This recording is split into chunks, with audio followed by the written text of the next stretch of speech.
लंकापति रावण के वध के बाद जब अयोध्यापति प्रभु श्री राम की कीर्ति दूर दूर तक फैल रही थी और वह मर्यादा पुरुषोत्तम कहलाने लगे थे, तब एक दिन महादेव शिव की इच्छा भी मर्यादा पुरुषोत्तम श्री राम से मिलने की हुई। पार्वती को संग लेकर महादेव कैलाश पर्वत से उतरकर अयोध्या नगरी के रास्ते पर चल पड़े।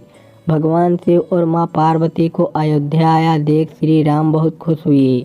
माता जानकी ने उनका उचित आदर सत्कार किया और स्वयं भोजन बनाने के लिए रसोई घर में चली गई।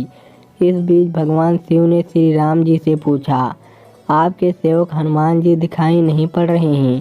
श्री राम बोले, वे बगीचे में हैं।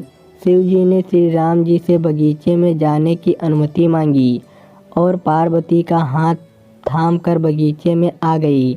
बगीचे की खूबसूरती देखकर उनका मन मोहित हो गया।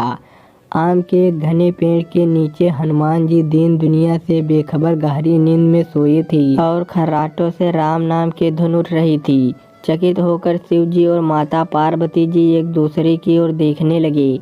माता पार्वती जी मुस्कुरा उठी और वृक्ष की डालियों की ओर इशारा किया। राम नाम सुनकर पेड़ की डालियां भी झूमने लगी थी और उनके बीच में राम नाम उच्चारित हो रहा था।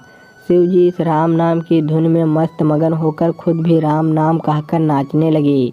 माता पार्वती जी ने भी अपने पति का अनुसरण किया और अपने कोमल पांव थिरकाने लगी। शिव जी और माता पार्वती जी के नृत्य से ऐसी झनकार उठी कि स्वर्गलोक के देवतागण भी आकर्षित होकर बगीचे में आ गए और राम नाम की धुन में सभी मस्त हो गए। माता जानकी भोजन तैयार करके प्रतीक्षा कर रही थी, परंतु संध्या घिरने तक भी अतिथि नहीं पधारे। तब अपने देवर लक्ष्मण जी को बगीचे में भेजा। लक्ष्मण जी तो स्वयं को श्री राम का सेवक ही मानते थे, अतः बगीचे में आकर जब उन्होंने धरती पर स्वर्ग का नजारा देखा तो खुद ही राम नाम की धुन में झूम उठे। महल में माता जानकी परेशान हो रही थी कि अभी तक भोजन ग्रहण करने कोई भी क्यों नहीं आया। उन्होंने श्री राम जी से कहा, भोजन ठंडा हो रहा है, चलिए हम ही जाकर बगीचे में से सभी को ले आएं। जब सीताराम जी बगीचे में गए तो वहां राम नाम की धुन मची हुई थी। हनुमान जी गहरी नींद में सोए हुए थे और उनके खर्राटों से अभी तक राम नाम निकल रहा था।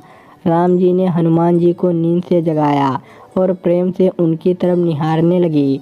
हनुमान जी प्रभु को आया देख शीघ्रता से उठ खड़े हुए। नृत्य का समाभंग हो गया। शिव जी खुले कंठ से हनुमान जी की राम भक्ति की सराहना करने लगे।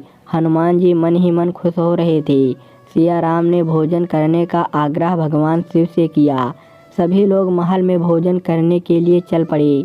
माता जानकी भोजन परोसने लगी। हनुमान जी को भी श्री राम ने बैठने का आदेश दिया। हनुमान जी बैठ तो गए, परंतु आदत ऐसी थी कि राम जी के भोजन करने के उपरांत ही सभी लोग भोजन करते थे। आज श्री राम के आदेश से पहले भोजन करना पड़ रहा था। माता जानकी हनुमान जी को भोजन परोसती जा रही थी, पर हनुमान जी का पेट ही नहीं भर रहा था। सीता जी कुछ समय तक तो उन्हें भोजन परोसती रही, फिर समझ गई इस तरह से तो हनुमान जी का पेट नहीं भरेगा।